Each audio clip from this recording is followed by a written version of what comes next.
Please বস একটু দাঁড়াও, তোমার কাছে আমি একটু হাত জোর করে অনুরোধ করছি। বন্ধুরা, আমার যতগুলি ভিডিও দেখেছো তার থেকে সব থেকে আলাদা এই ভিডিও। আসলে আজ প্রচুর বৃষ্টি হচ্ছে, আর এই বৃষ্টির কারণে আমি অনেকটাই হতাশ। তার কারণটা কি আমি তোমাদের সব কিছু শেয়ার করছি। আমি জানি আমার ভিডিও সেরকম ভাইরাল নয়, কিন্তু শিলিগুড়ি টাইমসে তোমরা যে নিউজে দেখেছিলে এই দিদাটির সম্পর্কে, সেটাই আজ তোমাদেরকে তুলে দেখো। বন্ধু, তুমি তো ঘরের মধ্যে ঢুকে রয়েছো, তাই তুমি কিছু বুঝতে পারবে না। আসলে এই দিদাটির কষ্ট দেখে আমি আর থাকতে পারছি না, তাই আমি বাধ্য হলাম। তো গাইস, এই দিদাটা হচ্ছে কত কষ্ট করে ভিজতেছে, তোমরা নিজে দেখতে পারছো। তো এই ভিডিও বানানোর একটাই কারণ, এই ভিডিওর মাধ্যমে যদি এই দিদাটার আমরা একটা ছোট্ট ঘর বানাই দিই তাহলে কেমন হয় বলো। তো এর জন্য তোমাদের সবার সাহায্য দরকার। তোমরা 1 টাকা পারলেও আমাকে সাহায্য করো, আমি স্ক্যানার দিয়ে দিব, টাকাটাকে আমরা ঘর বানিয়ে দেবো।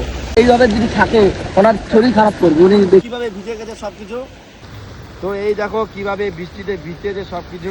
দেখো বন্ধু, তুমি একবার চিন্তা করে দেখো, তোমার জীবনে তুমি প্রচুর টাকা ইনকাম করেছো, প্রচুর টাকা খরচা করেছো, কিন্তু এই দিদাটির জন্য যদি মাত্র 10, 20, 30, 50, 100 তোমার ক্ষমতা অনুযায়ী যদি দিতে পারো, তাহলে তোমার দেওয়া সেই হেল্প হয়তো দিদাটি একটা সুন্দর ঘর। আরেকটা কথা না বললে না হয়, দেখো কিছুদিন আগে তোমরা দেখেছিলে শিলিগুড়ি টাইমসে এই দিদাটিকে খবরে দিয়েছি। দেখো, তার মানে এটা নয় যে শিলিগুড়ি টাইমস বা কোনো মিডিয়া বা কোনো সাংবাদিক তারা এই ভিডিও বানাতে পারবেন না। দেখো, আমি সেটা বলছি না, আমি বলতে চাচ্ছি এখন এই দিদাটি কেমন রয়েছে, কি অবস্থায় রয়েছে, কি খাচ্ছে, কিভাবে বাঁচছে, কিভাবে জীবনযাপন করছে, সেটার দিকে কেউ নজর দিচ্ছে না। দেখো বস, দেখতে দেখতে এই দিদাটি প্রায় 1 বছর হয়ে গেল, আর 1 বছর থেকে আমি খাওয়াচ্ছি, মানে আমাদের হোটেল থেকে খাচ্ছে। আমি যতদিন বাঁচবো, আমি যতদিন পারবো আমি খাওয়াতে থাকবো। দেখো বস, তুমি যেমন তোমার জীবনে স্ট্রাগল করছো, ঠিক তেমনি আমিও স্ট্রাগল করছি, কারণ আমারও প্রচুর ইএমআই রয়েছে, সংসার রয়েছে, নিজের হাত খরচাও রয়েছে। তাই এত কিছুর মাঝেও আমি দিদাটির কথা চিন্তা করলাম, তার কারণ এই দিদাটিকে একটা ঘর দরকার, খুবই প্রয়োজন। এই দিদাটিকে একটা ছোট্ট ঘর বানিয়ে দেওয়া আমার পক্ষে একা ইম্পসিবল। তাই তোমাদের সাহায্য যদি করো তাহলে অবশ্যই। তোমরা 6-7 মাস আগে দেখেছিলে ওয়েস্ট বেঙ্গলে আসমিকা নামে একটি ছোট্ট বোন ছিল, যার একটা ইনজেকশনের দাম ছিল 16 কোটি টাকা। সেখানে যদি 16 কোটি টাকা আমরা ওয়েস্ট বেঙ্গলের মানুষ হেল্প করে সেই ইনজেকশনের ব্যবস্থা করে দিতে পেরেছি, সাকসেসফুল হয়েছি, তাহলে কেন পারবো না এই দিদাটিকে হেল্প করতে?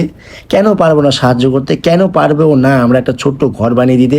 এই দিদাটি যদি একটু বৃষ্টি থেকে বাঁচতে পারে, রৌদ্র থেকে বাঁচতে পারে, একটু শান্তি মতো ঘুমোতে পারে, একটু শান্তি মতো নতুন একটা স্বপ্ন দেখতে পারে।